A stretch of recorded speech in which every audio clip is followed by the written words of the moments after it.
জুলাই আগস্টের গণহত্যায় জড়িত থাকার মামলায় আগামীকাল সোমবার আওয়ামী লীগ সরকারের সাবেক 10 মন্ত্রী, 2 উপদেষ্টা, অবসরপ্রাপ্ত এক বিচারপতি ও সাবেক এক সচিব সহ মোট 14 জনকে মানবতা বিরোধী অপরাধের মামলায় গ্রেফতার দেখিয়ে আন্তর্জাতিক অপরাধ ট্রাইব্যুনালে তোলা হবে। বর্তমানে অন্য মামলায় গ্রেফতার হয়ে তারা সবাই কারাগারে রয়েছেন। রোববার গণমাধ্যমে বিষয়টি নিশ্চিত করেছেন ট্রাইব্যুনালের চিফ প্রসিকিউটর মোহাম্মদ তাজুল ইসলাম।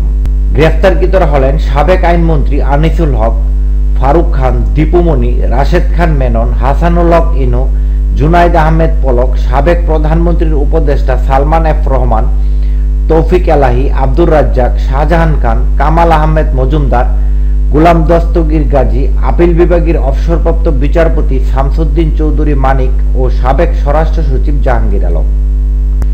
এর আগে গত 27 অক্টোবর আন্তর্জাতিক অপরাধ ট্রাইব্যুনালের চেয়ারম্যান বিচারপতি মোহাম্মদ গোলাম মর্তুজা মজুমদারের নেতৃত্বে 3 সদস্যের বিচারিক প্যানেল এ আদেশ দেন। ট্রাইব্যুনালের অপর 2 সদস্য হলেন বিচারপতি মোহাম্মদ শফিউল আলম মাহমুদ ও বিচারক মোহাম্মদ মুহিতুল হক এনাম চৌধুরী।